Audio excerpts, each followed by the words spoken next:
All right, this is the I Am Rapaport stereo podcast coming live and direct from the gloom tomb of Los Angeles, California.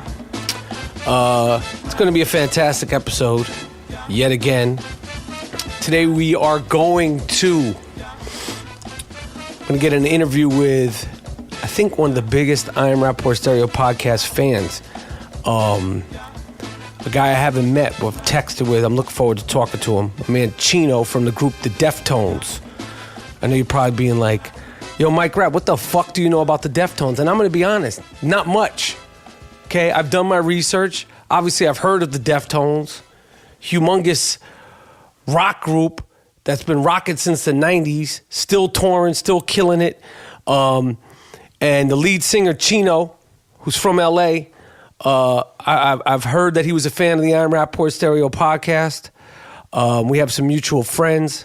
I heard him mention us in an interview, and I'm calling him up to talk to him because he's been touring and in the music business, hard body karate, for a long time. So I got a lot of questions for him about just like what goes on the tour buses, what city, what state has the prettiest chicks, wildest stories. So we're going to rock with my man Chino from the Deftones.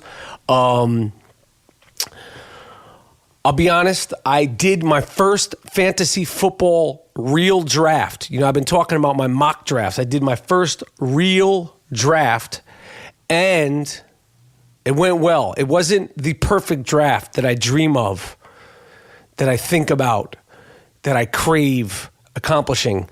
But it's a very good draft. It's in this other league that I'm doing, not the Stern League, the Stern League draft.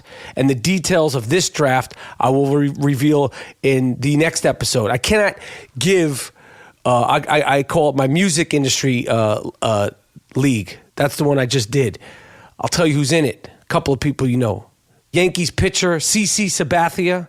He's from Oakland. Wale, the rapper. And a whole bunch of other music people, but those are the name brand dudes. My man Mike Kaiser, who's like an A&R this and head of this label. I've known him since I was like 13 years old. And they wanted to dance with the Dingo. Oh, yeah.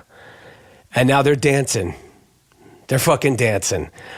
So they got a little taste of the delight, Rapaport's delight, and the draft went good. Again, I can't reveal my draft because my Stern draft is coming up, and I don't want any of those people in the Howard Stern Fantasy Football League trying to steal any of my tactics and moves. Because trust me, they're listening to every single word I fucking say. Not all of them, but there's a few people in the Howard Stern Fantasy Football League.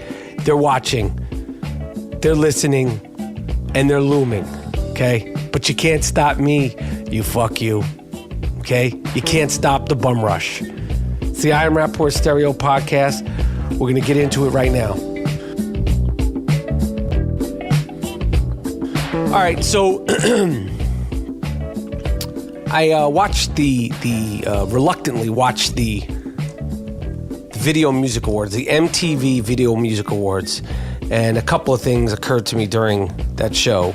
The first thing that was discouraging is that I am older than, I'd say, 85% of the people that performed and that were on the fucking show, maybe 95%, and I am old enough to be the father of, 65 to 70% of the people that performed last night.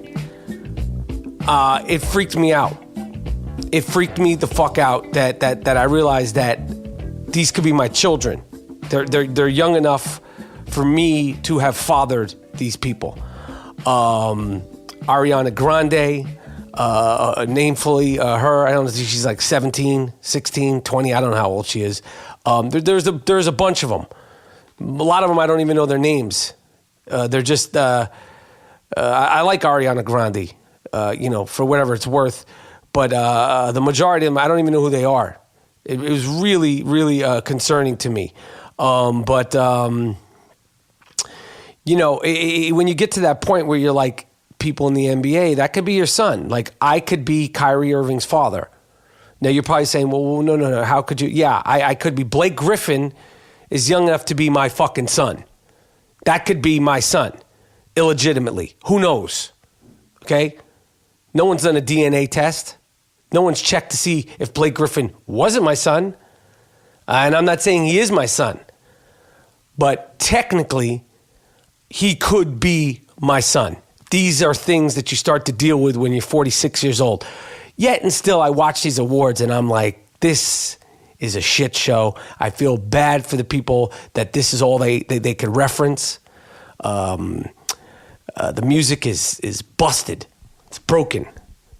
And I don't think it's fixable. Kanye West was up there talking that bullshit again. He's still talking about Taylor Swift. Still just being the first one to give himself these broad stroke compliments about he's like Disney and he's like Ford and he's like Steve Jobs. And then he brought up the fact that rich older white people said, don't compare yourself to them. He said that. He said, older people or some people, and then he said, AK white people. And they were saying, don't compare. I'm telling you, you ain't Steve Jobs, okay? You ain't Walt Disney. You're a good rapper and a good producer who's not perfect. You're not the greatest. You're not the best producer. You're not the best rapper. I don't know what the fuck you really think it is, but you're totally out of touch. And this is a perfect time. If hip hop wanted to be controlled and sort of brought back down to sort of a level playing field, this would be a perfect time. Just the same way when the great Nas Escobar, he felt like Jay-Z was getting bigger than the music and talking like he was, this is between them. This is what he said. He felt like he was getting bigger than music. So he went at him and they battled. It was fantastic. Why nobody goes at Kanye West? I don't understand it. It doesn't have to turn into some craziness. Just hip hop battles. This dude is breaking one of the primary codes of hip hop, which is you ain't bigger than the culture. You're not bigger than hip hop as a whole. Nobody wants to hear you talking that shit, your long speeches, you sound nuts. And to be honest with you, I feel bad for this dude. He's out of touch. This is what happens when that super put a mask on your face. Go back into reality for a few months. Hide. I know it's hard being famous. It's hard for me to be as famous as I am. It's fucking rough out there. Can't imagine how hard it is to be Kanye West. That being said, hold your head. Get your mind right. Refocus. You ain't all that, Duke. Your new record is whack. It's not even hip hop. He premiered this video that Iman Shumpert was in, and his wife, beautiful, I mean, gorgeous. Tiana Taylor, like the whole opening part of the video is her dancing. And it's like you'll always remember where you were the first time you saw Tiana Taylor dance in that video. She got it in. She got busy. And then Iman Shumpert, who I believe they're married or they're getting married, beautiful wife, beautiful. He's got a fucking cute, fat, and I say that with love, beautiful baby, beautiful family. But you're naked in the video, okay? I don't know what you're doing, Duke. You're still in the NBA. Hold your head, okay? But your wife was fantastic. I mean, I'll tell you, that was one of the more impressive dance routines. It's like when Janet Jackson did Control. Remember that shit? Same type of thing. But I don't remember where I was the first time I saw Janet Jackson in Control. I will always remember where I was the first time I saw Homegirl get busy in that Kanye West video. That being said, the song ain't hip hop. It's not dope. I'm not impressed by that, but the video was dope. Iman Shumpert, why you're butt naked in the video made no sense to me. But I got nothing to say about your beautiful family, and you have and if you want somebody to babysit that little baby you have, I will do it for free. It'd be my pleasure. Gorgeous, fat, little, chunky little baby. Another thing that happened, Beyoncé performed, and she killed it as the way she kills it. She performed for like 15 minutes. It was like a mini concert. It wasn't even like a little, she didn't just do one song. She did like a whole mini concert. She did what she does. listen, how could you say anything bad about Beyonce? She's beautiful. She's flawless. I think that's one of her songs, Flawless. She doesn't miss a step. She doesn't miss a beat. She's provocative. Now she's become conscious. But there's something very musical theater-y, I feel, about Beyonce's performances. They're too perfect. What do you mean that everybody strives for perfection? I know, but it's just like, I don't want to say soulless because there's definitely soul in it, but it's just like there's no bumps in the road. There's no flaws. It's just too manicured. And that's a great thing. It's like if she was doing a fantasy draft, she would do the perfect draft. And she'd have a better team than me, okay? But that's just not what I'm attracted to as an artist. So she kicked ass, as she does, because Beyonce, she's an ass kicker. She doesn't fuck around. The sad thing about the Beyonce performance is that after she performed, they threw Britney Spears out there, who's getting some Lifetime Achievement Award or some icon something or dumping. I couldn't focus. I didn't know what the fuck was going on. Poor Britney Spears had to follow the Queen Bee, and it looked fucked up. First of all, she's not in her prime anymore. She looked great. You know, she's you know, a good performer, a solid performer. Obviously, she's iconic. You want to see her doing well because she flipped out at some point. I don't know. I'm not good with time, but it was the late 90s and the early 2000s. She bugged out. But how can you put Britney Spears on after Beyonce? That's not fair to Britney Spears. Like, if I'm Beyonce, I'm like, yo, let this girl rock. Let her do this. Let everybody be my opening act, and I'm gonna close the show. Because she looked average at best after performing after the Queen Bee. And then Rhianna, I don't understand how they were divvying it up. She performed like, I think, 14 different times during the VMAs. And I have no problem with it. Fucks with Rhianna. Fucks with her hard body. She's so fine and so bad that I like her music. And if it wasn't her, I absolutely wouldn't like her music. I like her songs, but I like her. I like her a lot. See, the difference for me between her and Beyonce is that Rhianna, there's flaws. Like, she's not the best singer, but she's a good singer. She's not the best dancer, but she's a very, very, very good dancer. But there's a sexuality and a sort of, in acting, there's like two sort of schools of thought. There's presentational, where you're sort of doing it outwards. It's sort of like theater acting.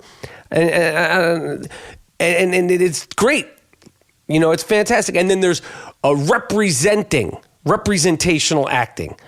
And it's just a little different thing. And I think in music and art in general, that could be said for the same things. And I feel like Beyonce is presenting this beautiful, fully manicured, perfect package. And I feel like Rhianna is representing what she's doing. I don't know if that makes any sense. And then she won the Michael Jackson something or other award, Rhianna. And I believe it's her boyfriend, Drake, or they've dated. I don't know. I know at one point the great Coxman, the great Stickman, Leonardo DiCaprio, and her were rumored to be together, which is no surprise because, you know, can a stickman stick? Yes, he can. Can a stickman stick? Yes, he can. Can a stickman stick? Yes, he can. Well, go on. Go on. That's shout out to Can I Kick It by Tribe Called Quest. Shout out to Phife Dawg and Q-Tip and the entire Quest, all the Questers, Ali Shaheed Muhammad, Jarobi White.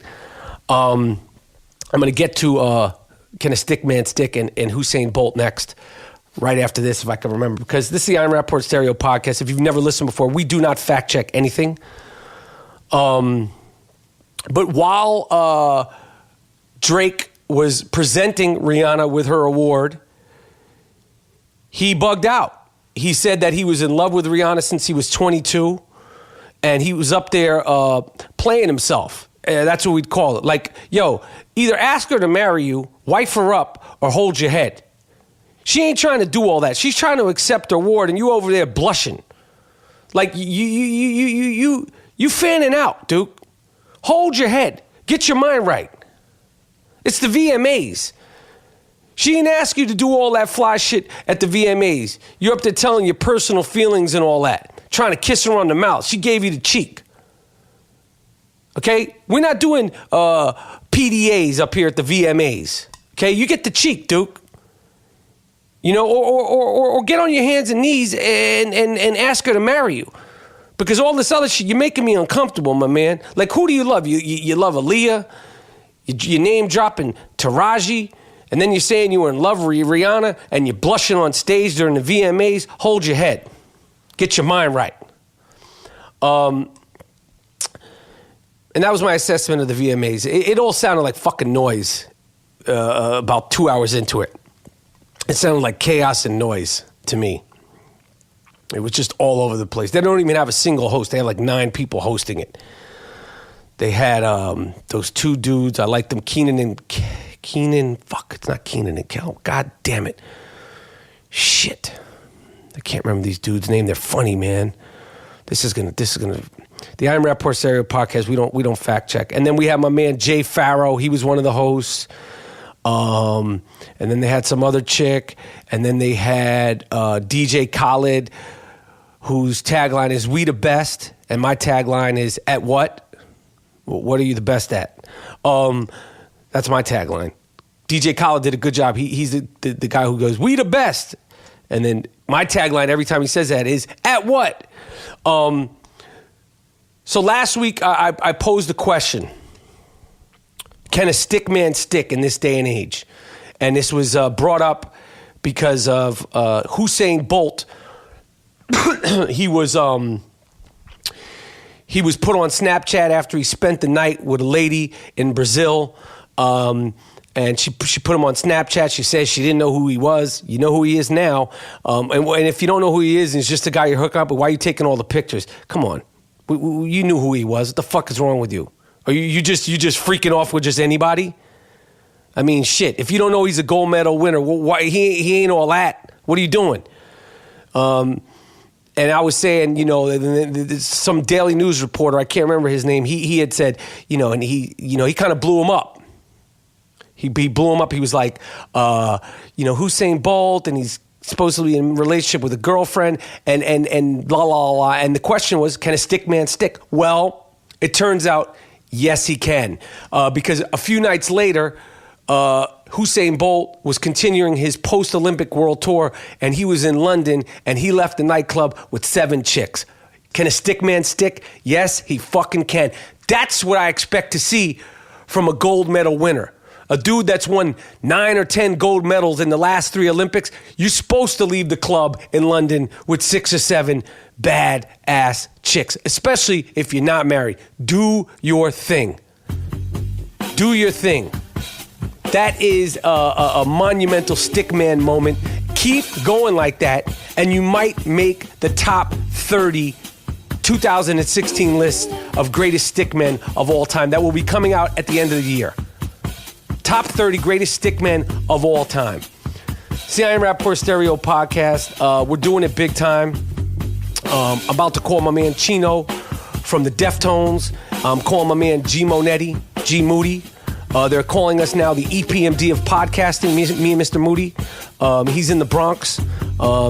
Next week, I'll be in New York City, and we'll be rocking face-to-face, all Moody and Rapaport, everything. And we'll be right back.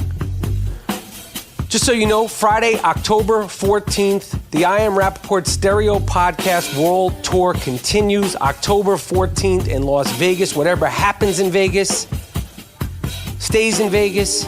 Rapacon is forming, and what we're trying to do is, apparently there is a couple that wants to get married during the live show in Vegas, okay? And I'm trying to become an ordained minister so I can marry these people October 14th at the Hard Rock Hotel, okay? And then October 16th at Stand Up Live in Phoenix, Arizona. We're doing it 2 cities where things aren't always what they seem.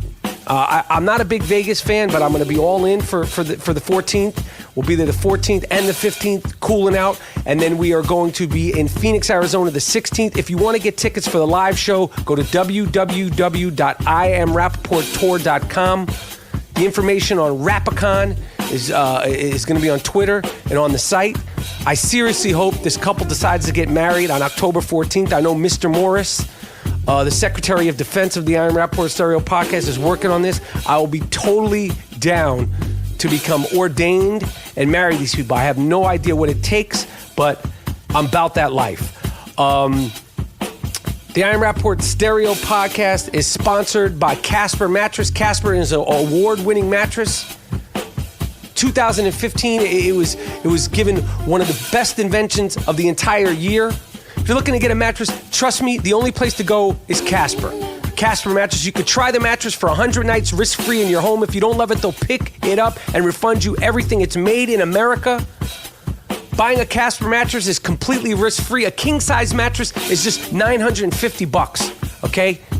Casper understands the importance of truly sleeping on a mattress before you commit, especially considering you're going to spend a third of your life on it. Visit Casper.com, www.casper.com/Rapaport. Use the promo code Rapaport, and you will save $50. They have sheets. They have pillows. They have dog mattresses, okay? They have dog mattresses. They have pool floaties. They have pool mattresses. I love this brand. I love Casper. Go to www.casper.com/Rapaport right now. Save money on your next mattress. Everybody needs to sleep good. You want to have a good time? You got to get a good sleep.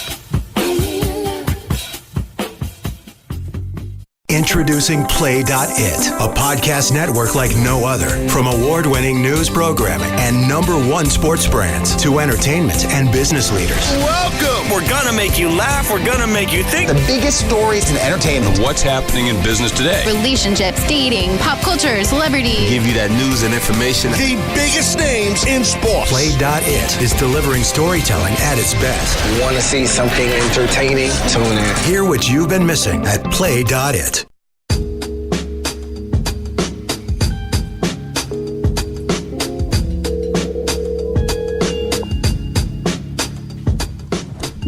Yo, Chino.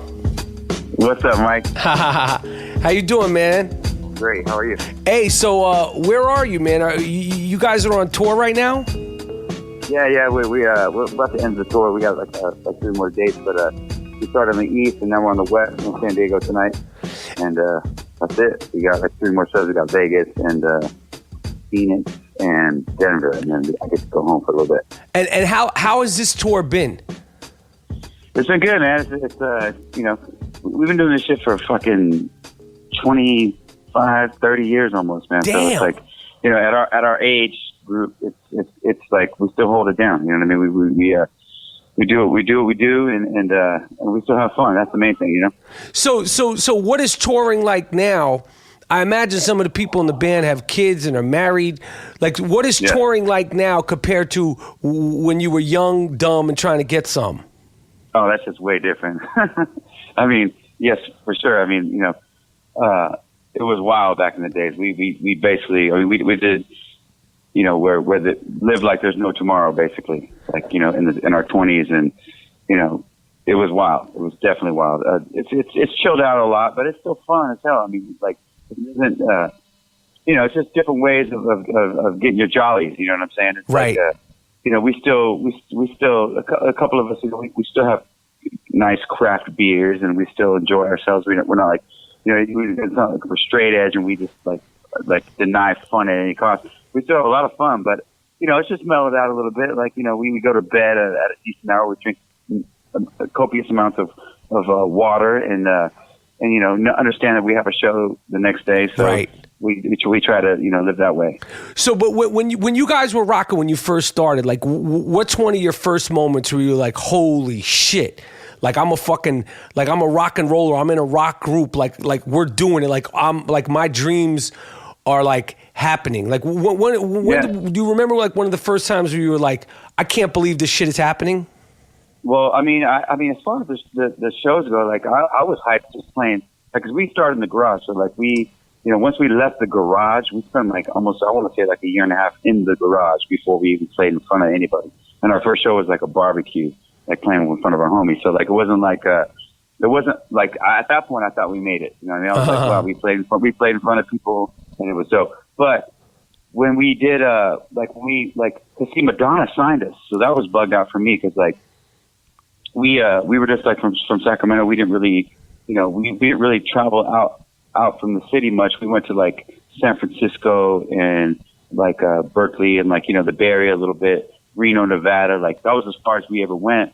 And we had like small crowds that would come to see us, and people knew who we were, but it wasn't anything crazy. And then we went to LA for the first time, and this guy named Guy Osieri, who is now, I don't know if you know who he is, but he now manages U2, Madonna, and everybody else. But he was just basically he was like the first A&R at Maverick Records. Right. I know he was like a Wonder Boy A&R dude. But wait, let me ask you something. Yeah, man. He manages U2. What the fuck can he tell U2? Like what advice can Guy Osieri give U2? Like what is he hustling them for 10% of what the fuck they make for? How is what does U2 need a manager for?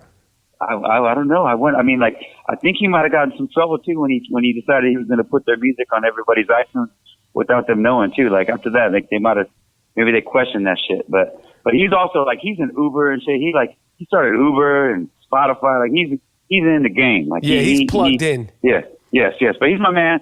I mean, I've been kicking with him, from early on. He's the first dude, and it was actually like, it was like him and then Freddie DeMann, who was Madonna's manager at the time. They called us to go into this little spot in LA. We went in there. We played like a couple songs. Like we were kids. We were still at jobs. Like we were working at Tower Records. And how old are you at this point? I was probably like maybe 20. Right. Maybe. Yeah, probably like 19, 20 years old. And so I was just hyped. I was like, okay, we're gonna go. They want to hear us play. We went. We played like two songs. In the middle of the second song, Freddie DeMann, who was Madonna's manager at the time, was sitting there. Like this older guy, and he stood up and he was like, "Yo, stop!" And I was like, right at that point, I thought we were fucked. I was like, okay, whatever. And he's like, "Yo, where do we sign? Like, how do we make this happen?" Like, damn. And I was like, "What?" So at that point, he took us to the offices. We showed up at the offices. And I was like, he's like, "Come over to the office. I want to show you that, Maverick Records, boom, boom, boom." It was on Beverly, Boulevard. It's this nice little, nice office. We go in there. I go in the guy's office. I'm sitting there talking to him. All of a sudden, the door was behind me, and Madonna just like walks in the door, turns around, and like, I smelled her before I saw her. Like just like this, I was hold the out. fuck on. Yeah. Now I know you're a fan of the I Am Rapaport Stereo podcast. That right there is a fantastic quote. I smelled her before I saw her. That's what the fuck I like to hear, Chino. What does she smell like? Man, it was like, it's an indescribable scent. This shit was good. He was standing there. He's like, "Yo, this is our new artist. We're about to sign him. This and that, boom, boom, boom." And then I just looked up and I was just like, damn. So from that point, like, oh shit, you understand? Like early on, I was very, I don't want to say I was jaded, but early on I was like, you can't meet anybody more famous than Madonna, like right off the cuff. You know what I'm saying? So like I was just like, man, this is like, wow. And then she like came and she like, put her arms around me and she's like, "Oh, you're so cute." Blah, blah, blah. I was a young little stallion back then. Young Stickman. Yes. So I was just like, yeah, this is how it's going to go from here on out. And then, it was good for a while. We did that. And then we went to Warner Brothers from there. And we've just been rocking for the last 25 years, man. That's dope, man. Now, how did you even hear about? I was flattered when I had heard you mentioned the podcast in a. We have a couple of people in common, so I had heard you were a fan, but then I had read a quote you had mentioned in a recent article. I think for your new record and when you were on tour, and I was like, oh shit! Like, how did you even hear about the podcast? Man, I straight up just found like on some random shit. I found it. I mean, obviously. I'm a big fan of all your movies, like, all that shit is like that, like, I obviously know who you are. But the podcast, I heard it, maybe I want to say like, maybe almost 2 years ago. I mean, like, shit. I got onto it and then I was just like, this is, and then I got my girl onto it, like, so we go on drive, I'm taking a shower, I'm cooking some food and shit, I'm doing this, whatever. And I got the podcast on. That's dope. And you know what I mean? So like it's my favorite shit. So like, I've been bugging on it for a while. And then, and then like you said, we have mutual friends. I mean, I know Toby. Right. I know a lot of people. Tomorrow actually was crazy. I talked to my manager today and he was like, "Yo, I'm going to be with Mike Rap tomorrow on this fantasy football shit you guys are going on with Jerry Cantrell from Alice in Chains. Oh, right. I guess tomorrow. Yeah. So he was like, "Yo, I'm going to tell him that you want to get on his podcast." I'm like, "Nah, I'm already on that motherfucker." Is your manager getting in the? Is he in the league? Oh, dude, he's actually won the league for the last couple times. Like he was yeah. Oh, wait, Yeah, whoa. What's his name? Mark Wakefield. All right, I'm gonna tell you right now, Chino. I'm cracking that ass. Tell Mark. Yeah, I know you are. Yes. You know that, right? I'm going to crack your manager's ass in fantasy football. They don't know what they're dealing with. They think that just we're going to have Rapaport come in the league. Like, they don't understand, like their whole life, their whole fantasy football life and routine's going to be flipped upside down. I'm getting their phone numbers. I want you to, off podcast, I want you to send me his number. I'm going to be texting this guy once the season starts. I'm going to be sending him things to his house. Nothing dangerous. I just want to get in his head. No, he was like, it's funny because he's like, like how I know they were sweating you on the Howards. They were sweating you about using your son and his little homie for picks and stuff like that. And basically Mark, he was like a shadow guy. Like he was like the ghost. He was like in the league, in Jerry's league, and he was like, and they were winning shit. But Mark was like the ghost. Like, you know what I'm saying? So he was that dude. Now. Yeah, so now he's good. Like, listen, my man, he's all about. That's why he's my manager, because he's on his stats. You know what I mean? He pays attention to that kind of shit. Where me, my sports. What I know about sports is from listening to the podcast. Okay. I'm into sports. Don't get me wrong, but on myself, I don't check a lot of facts, and I just kind of I play it by ear, and I like watching it, but I don't know any kind of stats or any of that shit. So. No, I get it. I mean, who needs to fact check? I mean, fuck it. Like, you're doing songs every night. Some of the songs, some of your big songs, you had to have fucked up a lyric here and there. Who cares? The show must go on. The crowd doesn't fucking know what's going on. We don't need to fact check. We don't need to lyric check. It is what it is, right, Chino? For real. All right, let me throw some questions at you. Let's go back. You said you got a lady, and I totally respect that. I want to ask some specific rock and roll questions. Okay, these are general questions. All right. What country? First, I want to get to what country. What country's got the baddest chicks that you've ever played at? Like, consistently, like you've probably been around the world many times, correct? Yes, sir. Have you been in every where? Is there any place that you haven't been? I have not been to China, but I've been. You never played China? No, for some reason we've never been to China, man. I don't know why. But Okay. we've never been to China, but we've been to Asia. I mean, we've been to Pacific Rim. We've been to Japan, obviously, whatever. But I'm gonna straight up say Russia. I mean, I know the Eastern Bloc is popping. Wow. Yeah, Now, when you say it's popping, like, is it just the beauty? Is it the beauty and the attitude? No, break it down for the layman. The country looks fucked up. Like when you get from the airport and they're going into the country, that shit looks fucked up. That's just almost like third worldy looking. It's fucked up. Yes. No, I'm talking about the chicks. Yeah. Oh, yeah. That shit is like, come on, man. That shit is no joke. Wow, that's surprising, man. Like, so have you been to Brazil? I've been to Brazil, and I understand that you like them a little on the, you like the curve. So Yes. I get that. I like height. I like tall bitches. I mean, I did. Back before I was married, that's what I like. Got you. I mean, We're talking about the 90s here. We're no disrespect to the wife and the Moreno family. We're talking about past. I'm trying to live vicariously through your past. So, all right. So you say the Eastern Bloc, and then where would you say is second? Second, man, I'm gonna go straight opposite. I'm gonna go to Japan because Yeah, I'm gonna go to Japan because I've always had an affinity for the Asian persuasion. Yes, I guess that's a good way to put it. And then I've heard a lot of good things about Sweden. Oh, Sweden, yeah, that's good. I mean, but that's I guess that's similar. You got the Viking, the culture there. You got the tall, you still got that tall, but that's good. I mean, I get what you're saying, but I feel like the Eastern Bloc's got that part covered. Okay, I mean, they got that covered over there. Okay. You got now, straight striking features. Man, shit. When are you guys going to be performing over there anymore? And like, can I roadie for you guys? Like, what do I got to do to like come on tour and like roadie? Damn. Are you trying to come? You trying to come to Russia? Fuck, man. Yeah, I mean, you're in San Diego. I would love to see you and perform in San Diego. What the fuck's going to happen to me in San Diego? That's nothing. I'm saying if I want to go for the gold. You know, I want to go for the cup. I want to see what it is. Dope. That would be dope. Because the last time we were there, I want to say it was maybe a year ago or so, but it went off. It went off there. I mean, we played like in a park. Like I remember walking out of my dressing room, and there's like motherfuckers with like straight machine guns, like standing there. Like actually in the barricade, they had motherfuckers with machine guns in the fucking barricade, like between us and the crowd. Like it's still pretty, you know, militant, like kind of wild. You know what I mean? Like where it's not as loose as you would think it would be, you know. But it's definitely an experience, man. If you've never been over there, you should check that shit out for real. I would love that. All right, here's another question. A rider. Explain to people that I've never had a rider, Chino, but I know like music groups like they'll always be like, "What do you want in the rider?" When we did the I Am Rapaport Stereo Podcast World Tour, which we're in the process of doing 2 more cities, as you know, we went to Minnesota, Milwaukee, Chicago.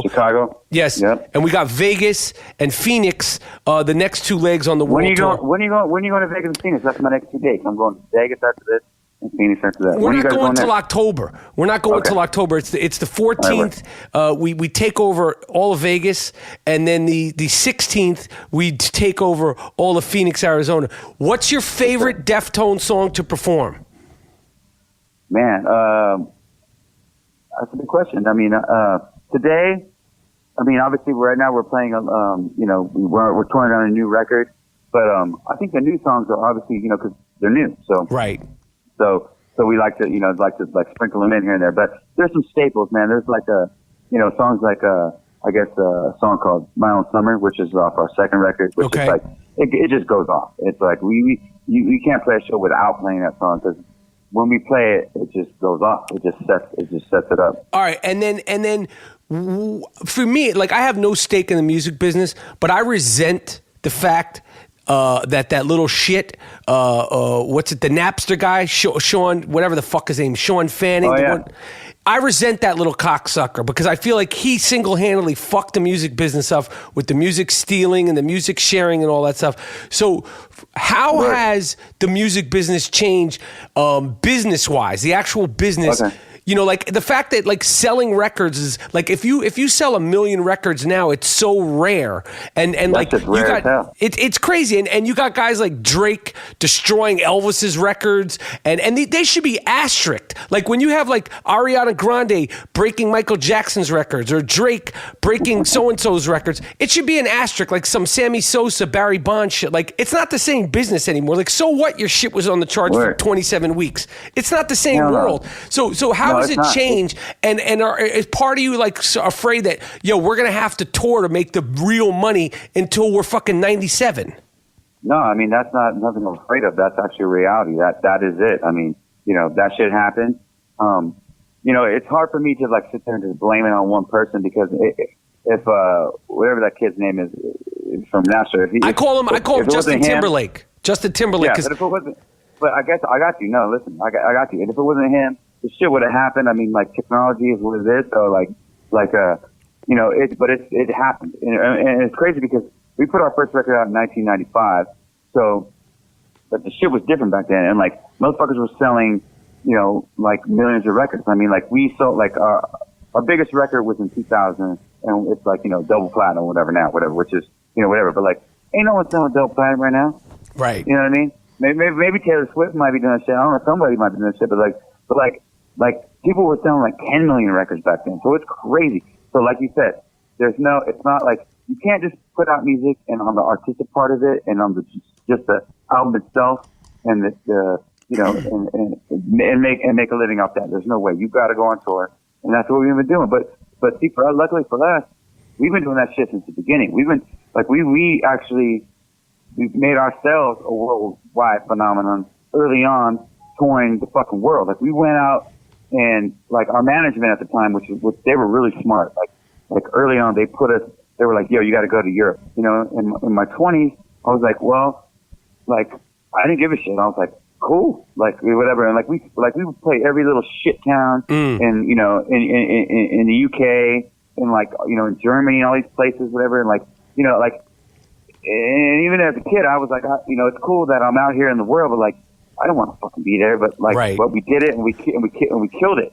So now it's like we go back there and we have like shit's just as big, if not bigger, in like around the world than it is in the States for us. You know, so we're lucky we had it with what was called artist development. Right. And that doesn't really exist so much now with younger artists. So we were lucky to actually, we were able to sit in that window and get that shit going on. So now we actually have a career, and we can go out and play shows and make a living off that shit. Well, that's dope, Chino. I'm glad. Yo, what do I got to do to get you to rock a soft-ass I Am Rapaport stereo podcast I got T-shirt? One. You got one? I already got one. Toby gave me one. We played it on Kimmel maybe like a month or two ago and whatever, and Toby showed up and he brought me one. I was going to order one, but I got one. Yo, can you, when you're standing in front of 90,000 adoring fans, some of these girls who are showing you your breasts, can I get a picture of you up there with these people going fucking crazy for the Deftones? Like, what do I got to do? Who do I got to blow, Chino? I got you. I got you, but I'm trying to get one of them hard body karate stuff. I got you. I'm going to text you. I'm going to find out. I want to try to get it before this tour's over. You guys need to make some hoodies, too. You guys need to get on them hoodies. I know. We need to get on that hoodie shit. Listen, I'm gonna text you. I'm gonna find out. I want to try to see if you could rock it before Vegas. I'm gonna let you go. Have a great show in San Diego. I would love to have you back on the podcast, and maybe we do it face to face. Yeah, you know, I want to see. My thing about what I want to tell you is I love about the podcast. Like, I love all the hot topic shit. I love how you guys cover. You guys just talk shit. That's what we do. I mean, that's what we do. We sit around and we just talk shit. So whatever. Whether it's the Kaepernick shit, whether it's the fucking whatever shit it is, we sit around and we talk shit. Yes. But the thing about us is, like, you know, like with you, my question I want to ask you is like, well, for you actually can talk shit, and it's okay. Like, for us, a musician, it's kind of hard for us to, like, and especially in the press or in interviews or doing whatever, to like say like our opinion on certain shit. You know what I mean? And because like there's tons of repercussions. And I know fools, they come at you on you know, on social media and stuff for the shit you say, whatever, blah, blah, blah. But, like, you know, I don't feel like, I feel like you ain't going to lose movie roles over there. So you say what the fuck you're going to say, and it's in a great way that you present it. But for us, it's like we never really get to say that shit publicly. And we don't, for most part of it, whatever. But that's why I really love listening to the podcast. I love that you guys talk freely. You guys say what the fuck you want to say. And it's just like us. It reminds me a lot of, like, the conversations that I have with you, Moody, and you have, like, that's how me and my friends talk. And that's why I love the podcast. Well, I appreciate that, Chino. I appreciate that. Listen, you know, we try to just do it. We try to be honest. You know, if we really, really dislike somebody or something, like, you know, artistically, I try not to insult anybody's business or art.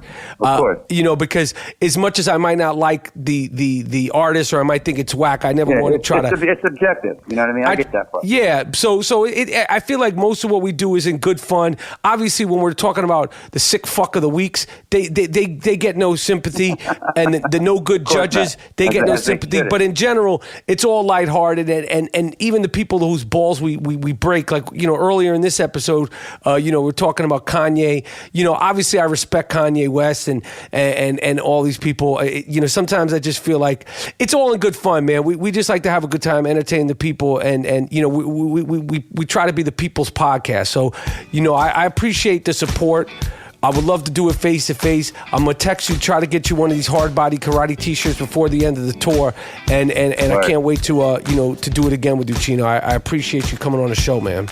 All right, man. Thank you for having me on. I mean, I've been you know, it's a pleasure of mine. I listen to it all the time. I'm just happy to be a part of it, and to have a conversation with you is great for me, man. So thanks for having me. I appreciate it. And I'll talk to you soon, Chino. All right, man. Sounds good. All right, peace. All right. All right, you heard it. All right, that was my man Chino Moreno from the group Deftones. They're on tour. They're killing it. His manager is going to be in a fantasy football league with me, and I'm going to crack that ass real proper. If football is your passion, you know all the players and the teams, the strengths, the weaknesses, then why don't you Try to put that knowledge to the test and play for your shot at $1 million. The top prize at DraftKings.com. It's just part of $5 million. $5 million in total prizes they're doling out in week one contest, just the week one. DraftKings.com is the destination for 1 week fantasy football. 1 week fantasy football means no season-long commitments. Play whenever you want with the players that you want. Just pick your contest, draft your players, and follow your team live. Renew all rivalries, challenge your friends, talk shit to your family, or in a private league. You could prove to be the superior GM or join an existing league. You could go head-to-head with me. All right, you want to play me, the Gringo Mandingo? Go to DraftKings.com, use the promo code Rapaport, and then all you got to do is search. Look for the I Am Rapaport League. There's $5 bets, and there's free bets. I'll be doing it all. I'm taking on all comers. No Bruno, okay? Go to DraftKings.com, choose your players. You could seriously win cash in 1 week. Use the code Rapaport and play for free with your first deposit. That's the code Rapaport. Play for free. Win your share of $5 million in total prizes in the 1 week contest only at DraftKings.com. DraftKings.com. Eligibility and restrictions may apply. See the website for details. And if you want to play the Dingo, if you want to play me, the Gringo Mandingo, if you want a piece, you want to dance with the Dingo, you want to step into the monkey cage, go to DraftKings, use the promo code Rapaport, and just simply look up I Am Rapaport League. If you want to put up $5, that's great. If you think you're going to win, you'll win your $5 and more. If you want to just play for free, I'm going to be doing it all. I'm going to be taking on all comers. No Bruno. All right. We're calling up G Monetti, G Moody, one half of the EPMD of podcasting, better known as the Black Ed McMahon, or the 2015 podcast co-host of the year. We're doing it live and direct right now.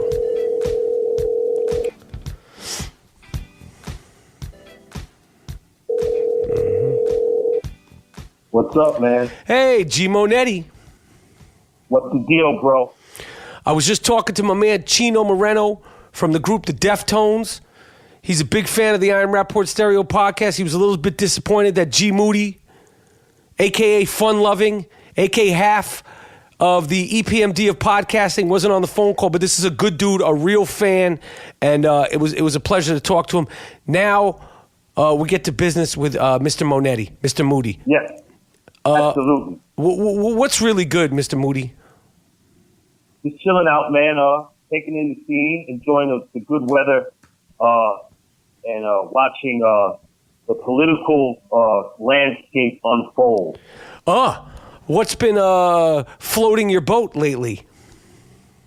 I see Donald Trump is still saying his same old wild, crazy rhetoric, and his alliance with David Duke is particularly troubling. He's still fucking with David Duke? Of course. Donald Trump. This dude's stupid, man.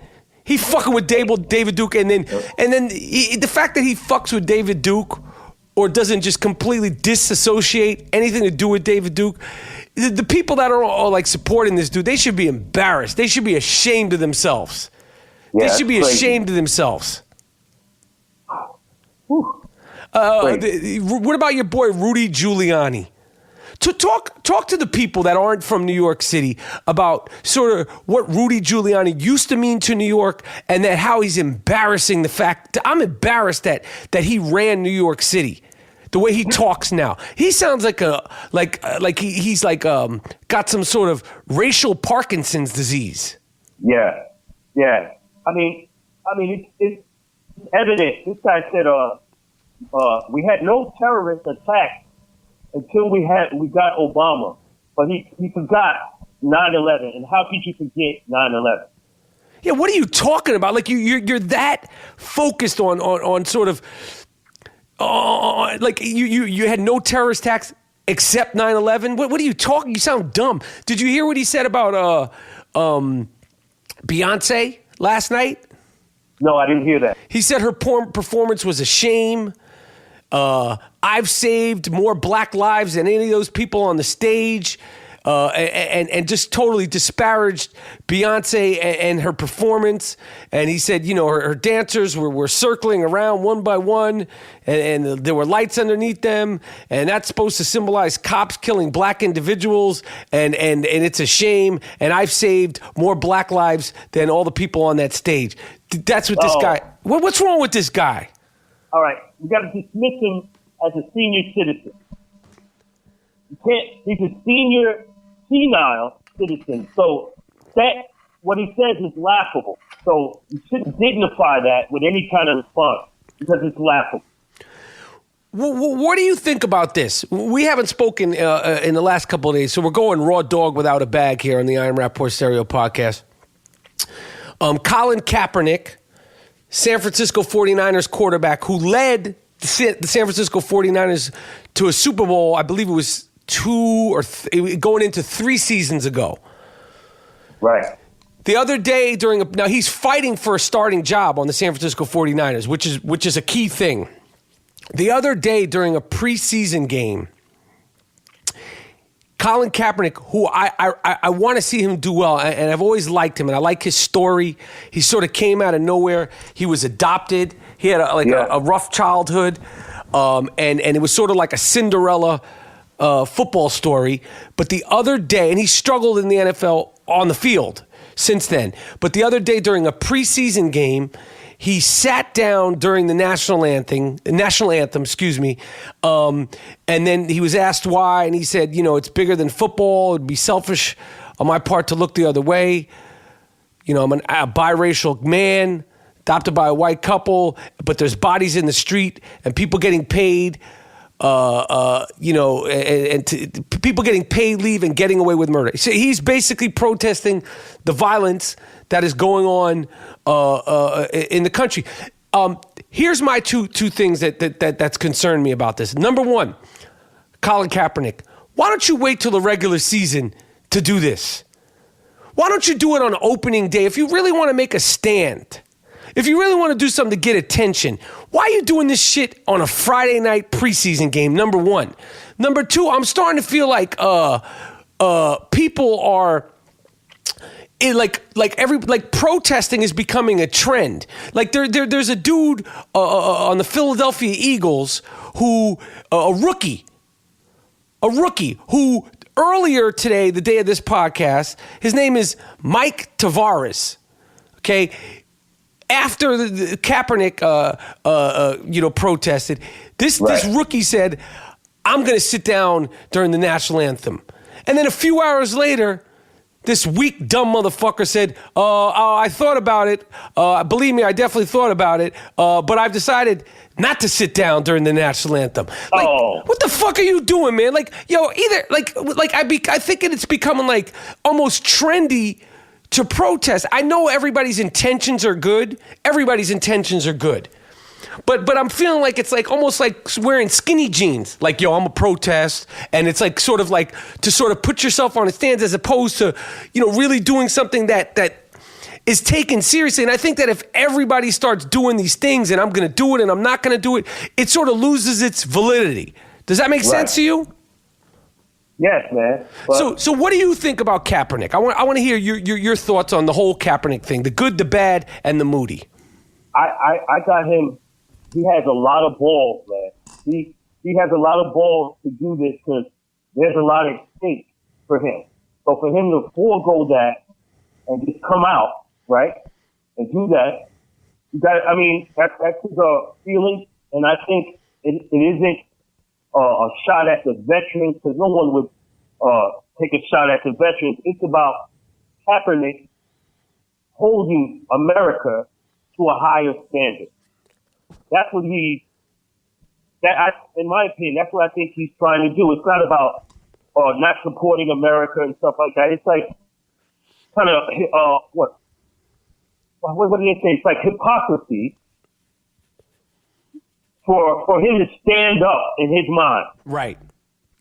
For a flag, and we see all this stuff that's going on. So how could you be so proud, right? You're proud of America. I'm sure, he got no beef with the veterans. Who could have any problems with the vets? No one. But it's in his mind, it's hypocrisy.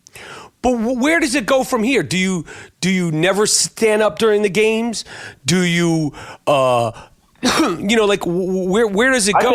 And when do you stop? Like, it's not going to change by the end of the season. Like, when do you stop? And then if you stop, are you weak? Did you cave in? Did you fold? Like, I don't know like where it goes from here.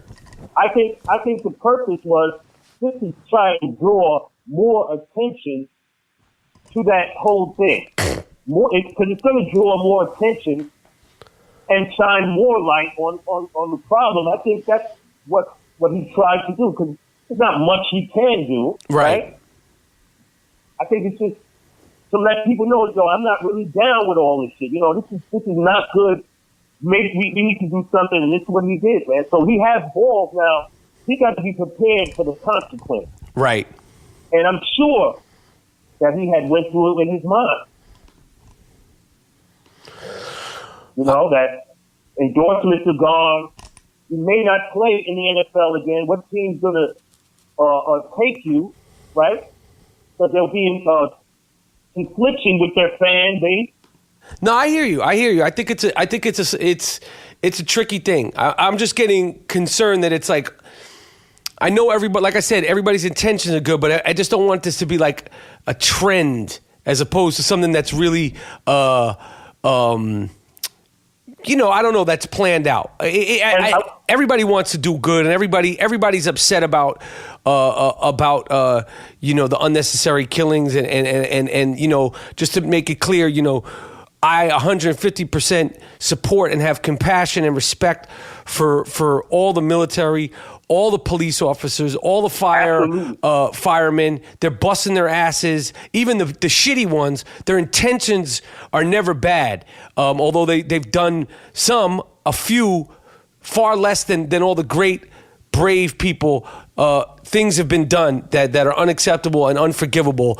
It's just a tough time. It's a fucking tough time. When you really start to think about what's going on in the world and just in our country, it's a frustrating, tough time. And I want to address one more thing, because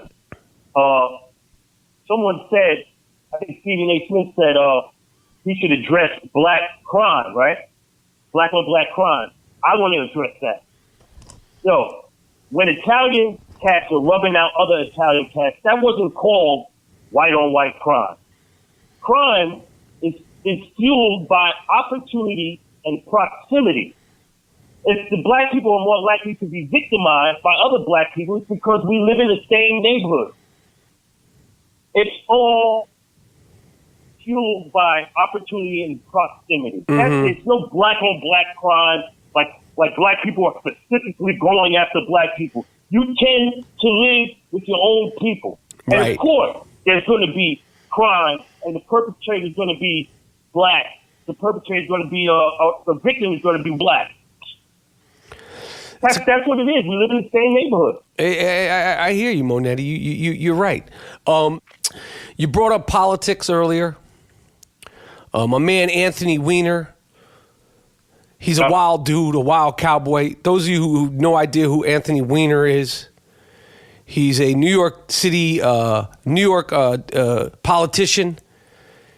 He was running for, what was he running for, mayor at one point? Yeah, man, this guy's a creep.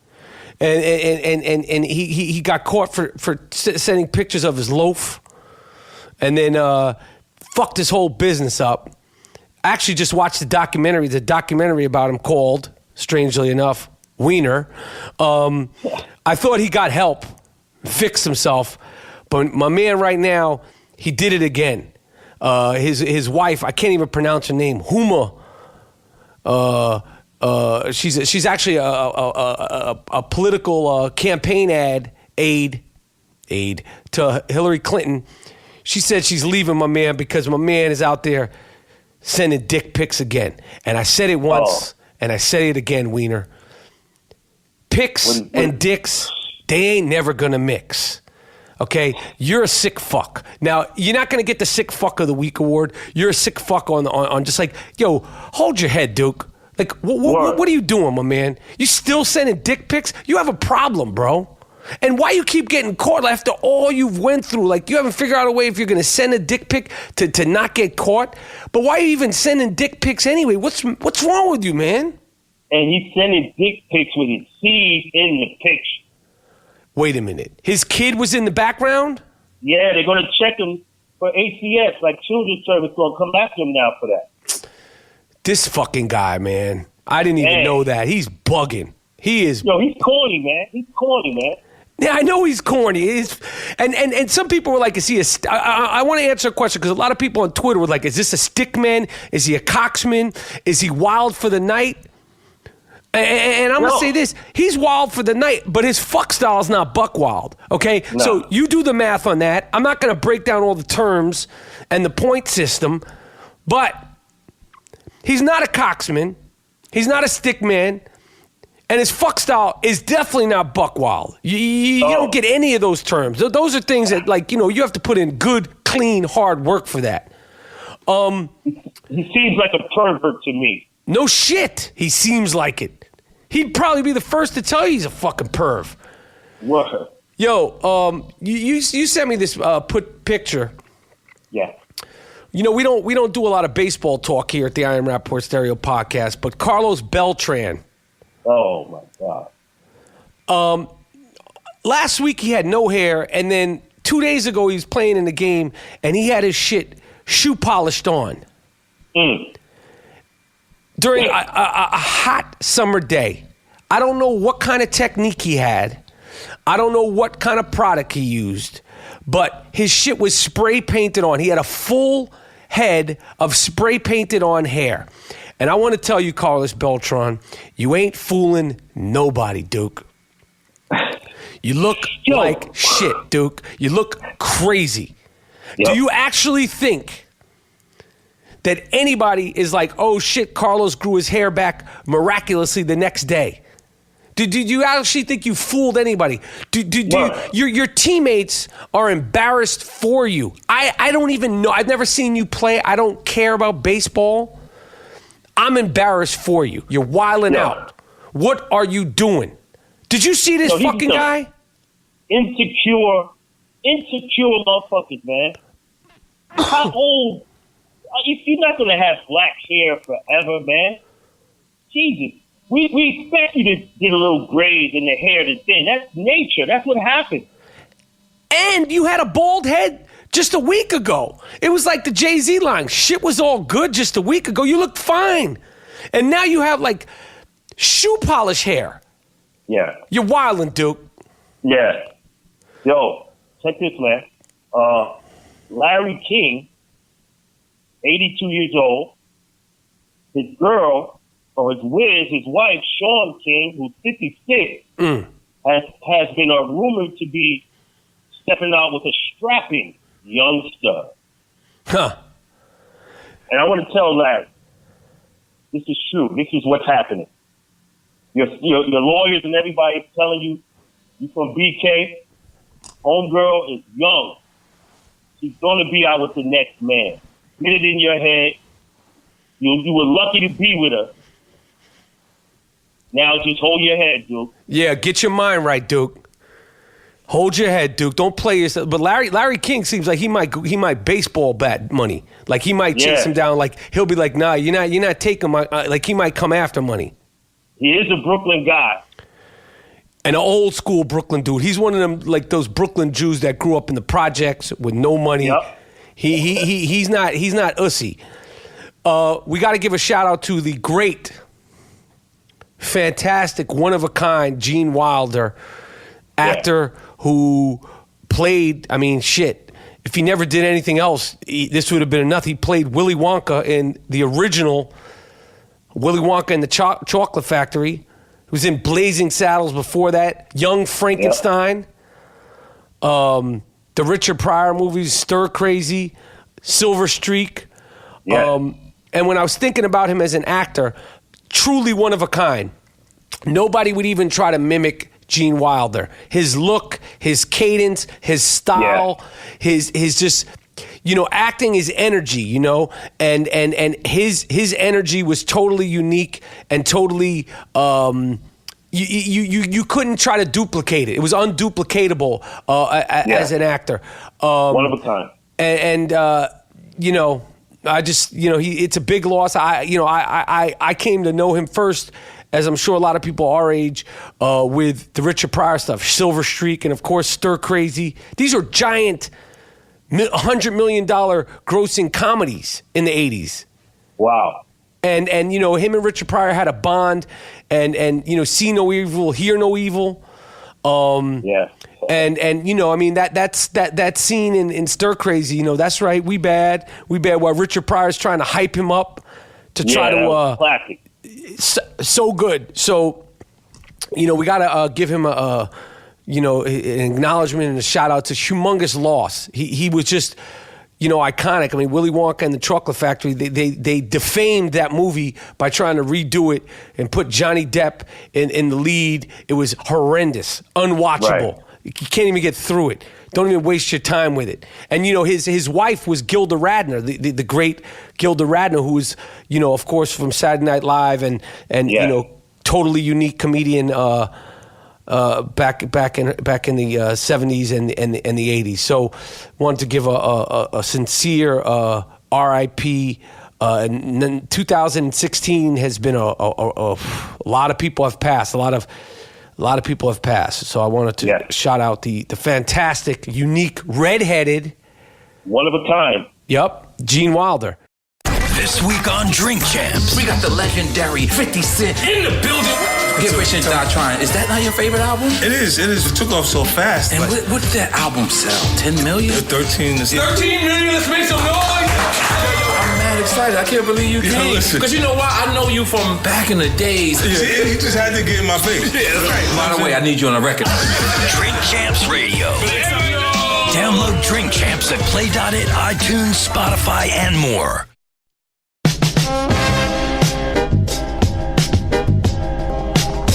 What do you think it is, Monetti? What up? Josh Brown, the New York Giants place kicker. He's been. This is like when the NFL. I don't understand how they can't get this right. He apparently has been, you know, scaring the shit out of his wife. There's been numerous requests. You know, and he got a 1-game suspension for misdemeanor domestic violence. And now they're digging into it more, and there's been a lot of, you know, I guess his wife is living in some sort of fear. She had a protective order, which he broke. Right. And now he's got 1-game suspension. I don't know if it'll change into more, but it's like, what's going to happen with this dude, man? Like, this is the kind of thing where, like, you know, if you watch the OJ documentary, Made in America, you go, when a guy like this is continuing to do this, a lot of times it doesn't end good. Right. And what's his name? Who's the player who knocked his wife out? Ray Rice. You know, he's never going to play football again. Now, not to say that you know, you could compare the two things. He apparently he's never done something like that. But it's like, first he got a 4-game suspension, then he got kicked out of the league forever. I just don't understand the NFL and how they're sort of dispersing these punishments. Well, that was unique with Ray Rice because they had to cover themselves up, so they had to shit on him. First they messed up, so they had to get Ray Rice out. But this it's crazy. They don't know how to deal with it. It seems like that domestic violence thing. They don't know how to deal with it. I don't know. When you're selling on sites like Shopify, Squarespace, BigCommerce, or on your own website, it's always exciting to watch orders come in, but you probably dread the next part. The next part, which is tough, is shipping things out, okay? You got to get those orders out quickly to keep your customers happy. That's why you need ShipStation.com. ShipStation.com, the #1 choice of online sellers. ShipStation automatically imports your orders into easy-to-use interface, one easy-to-use interface. Then they'll help you choose the right carrier to get the lowest rate for every package. With ShipStation, They easily create shipping labels for all the top carriers, including UPS, FedEx, and USPS, right from your computer. Even manage, ship, and track orders on the go from your smartphone or tablet with ShipStation mobile app. The ShipStation mobile app is easy to use. It's user-friendly. I recommend ShipStation. We have to send things out in bulk all the time at the I Am Rapaport Stereo Podcast. Monetti, before we started messing with ShipStation, imagine how much of a pain in the ass that was? Remember how much of a pain it was sending out T-shirt after T-shirt by hand? I hated that, man. It was terrible. ShipStation you could get for free and get an additional month free only if you use my last name, Rapaport, R-A-P-A-P-O-R-T. Go to ShipStation.com. Before you do anything else, click on the microphone at the top of the homepage and type in Rapaport. That's ShipStation.com. What else is pop-lopping, Mr. Moody? We've spoken about the accoutrement, right? And I voiced my displeasure with all that bullshit, right? About, right? So now, yes, sir. I've read that certain East African nations are banning foreigners from international adoption to combat trafficking of children. I applaud this. So for me, there's no more red carpet specials on black kids. You're not getting them no more. Right. That's it. Divert your attention to Romania, to Slovenia. How about Tucson, Arizona? Leave us alone. Huh. It's over. Tanzania, Uganda, and Kenya. I want to applaud y'all. Finally, you made a decision that I have spoken about for over a year now. You have been on the forefront of this, Mr. Monetti. No more little toys. No more. Monetti, are you pumped for Friday, October 14th in Las Vegas, Nevada? Oh, hell yeah. I've never been to Vegas. We're gonna be like Pesci and De Niro out there. Oh, yes. Yes. It's going to be some casino shit directed by Martin Scorsese, but the I Am Rapaport Stereo Podcast, little flair on it. And then Sunday, October 16th in Phoenix, Arizona. Go to www.IamRapaportTour.com. This was a fantastic episode, G. Monetti. Yes, I know it is. They're calling us the EPMD of podcasting. Oh, yes. That's about right. Oh, they got it right. You got anything else for me, Monetti? What kind of heat? Yeah. You got more? Yeah. Oh, shit. I was wrapping it up. What else you got? We have to have, and Miles, give me that no good judge theme. This is a reoccurring thing that's frightening. Check it out. Hit me with it. 19-year-old Massachusetts man will not be jailed despite pleading guilty to a series of sexual assaults against an 11-year-old. The no-good judge rewards the depraved sexual predator with probation. And he has to write an apology letter to the victim. So that judge in Massachusetts, I don't have his name, but this is a well-known story, should be thrown off the bench. Get rid of him. The other guy is now, that we spoke about, the first no-good judge, he's been thrown off the bench. So I like to think that I had a part in that shit. Oh, for sure. For sure. Yeah. That goes without saying. You absolutely have had a part in it. And we have a all loads matter. And this is, in this case, loads don't matter. What happened? Robert Williams, it happened in North Carolina. Robert Williams, a 3-time convicted felon, child molester, kidnapped 17-year-old Kimberly Wolf. Takes her back to his house, assaults her. After downing masses of alcohol, the savage passes out, and the girl managed to untie herself and tie the savage up. Then she cuts off his rope, microwaves it, and makes him eat it. Damn! Is this for real? This is for real, happened in North Carolina, so we applaud Kimberly. In this case, loads don't matter. Your shit should be hacked off. Right, and now you got to eat your own dick. Good. You sick fuck. Oh, man. You threw me for a loop with that one, Monetti. I didn't even see that one coming, bro. You can close it down now. All right. It's the I Am Rapaport Stereo Podcast. Miles, take us out of here. I want to thank my man Chino from the Deftones, Monetti, G Moody rhymes with duty. Way to bring the noise. Shout out to Chuck D and Public Enemy. And we'll be back with the next I Am Rapaport Stereo Podcast. And this is Real Talk. Anybody wants to dance with the Dingo, you know where to find me. I'm on I Am Rapaport League at DraftKings.com. I'm doing it for the love. I ain't doing it for the money. I'll dance with you week after week. Some of you, if you beat me, I might even have you come on the I Am Rapaport Stereo Podcast show. But if I beat you, you might also be on the I Am Rapaport Stereo Podcast show. And I'm a paid professional when it comes to this shit talk. I do it. I could do it all night. I could do it all night. And we're done. We're out. Wait, can I throw one? Oh, shit. One thing in? Oh, fuck. Yeah, we were done. Go ahead.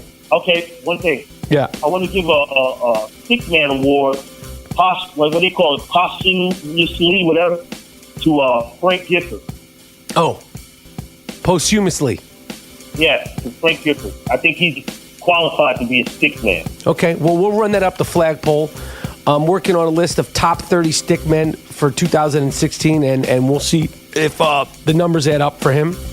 Okay. But that was a good frisbee because we were sort of doing it. We were over, and then you threw that in there, and that's what I like. You never know what the frisbee's going to have on it, and that was a great and totally necessary at the end of the podcast. So I appreciate that.